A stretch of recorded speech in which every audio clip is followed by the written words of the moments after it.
বক্তব্য প্রদান করবেন শহীদ আবু সাঈদের ভাই আবু হোসেন। মঞ্চে উপবিষ্ট গণপ্রজাতন্ত্রী বাংলাদেশ সরকারের মাননীয় প্রধানমন্ত্রী জনাব তারেক রহমান স্যার এবং বাংলাদেশ সরকারের মাননীয় মন্ত্রীবৃন্দ এবং আমাদের জুলাই শহীদ পরিবারের সদস্যবৃন্দ এবং জুলাই আহত ভাই সকলকে আমার সালাম, আসসালামু আলাইকুম। আমি মোহাম্মদ আবু হোসেন, জুলাই বিপ্লবের প্রথম শহীদ আবু সাঈদের বড় ভাই। আমার ছোট ভাই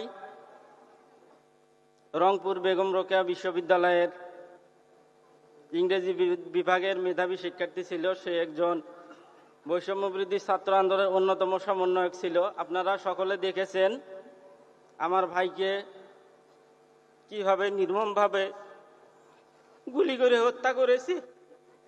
তার এই আত্মত্যাগ সারা জাতি দেখেছে এবং সারা বিশ্ব দেখেছে।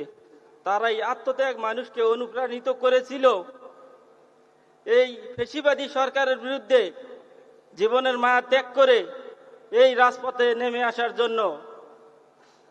এই ফ্যাসিবাদ সরকারের বিরুদ্ধে দীর্ঘ সময় ধরে লড়াই সংগ্রাম করেছে জাতীয়তাবাদী দল বিএনপি সহ সমমনা দলগুলো দীর্ঘদিন ধরে লড়াই সংগ্রাম করেছে।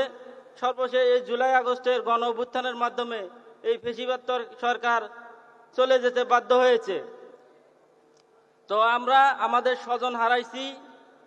আমার ভাই যেমন শহীদ হয়েছে, তার অনুপ্রেরণায় অনুপ্রাণিত হয়ে শত শত ভাই তাদের জীবন ত্যাগ করেছে। এমন এমন ভাইয়েরা আছে আমাদের এখানে উপস্থিত, এই জুলাই অভ্যুত্থানে অংশগ্রহণ করে তারা অঙ্গহানি হয়েছে, সারা জীবনের মতো তারা পঙ্গু হয়ে গেছে। তাদের কোনো কিছু করার মতো সক্ষমতা নাই।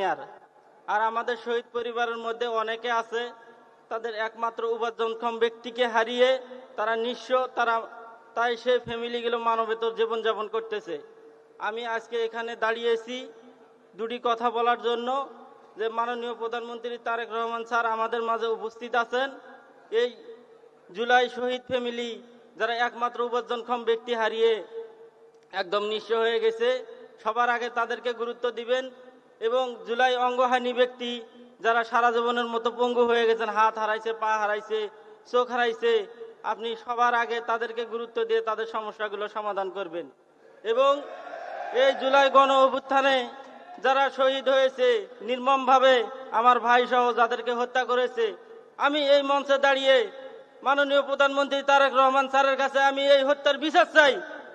আমার ভাইয়ের রায় প্রকাশ করা হয়েছে, কিন্তু দ্রুত সময়ের মধ্যে আমি বাস্তবায়ন দেখতে চাই। প্রায় 2 বছর হতে চলেছে, সামনে 5 আগস্ট আসলে 2 বছর পূর্ণ হবে এই জুলাই আগস্টের গণ অভ্যুত্থানের। আমরা চাই দ্রুত সময়ের মধ্যে এই বিচার কার্য সম্পাদন করা এবং এই জুলাই স্মৃতিগুলোকে বাঁচিয়ে রাখার জন্য জেলায় জেলায় জুলাই স্মৃতি স্তম্ভ স্থাপন করা হয়েছে।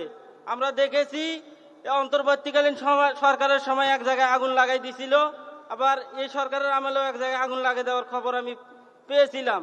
তো এই সরকারের আমলেই যদি এই জুলাই স্মৃতি স্মারকগুলোর যদি এই অবস্থা হয়, সামনে আরো কি হবে।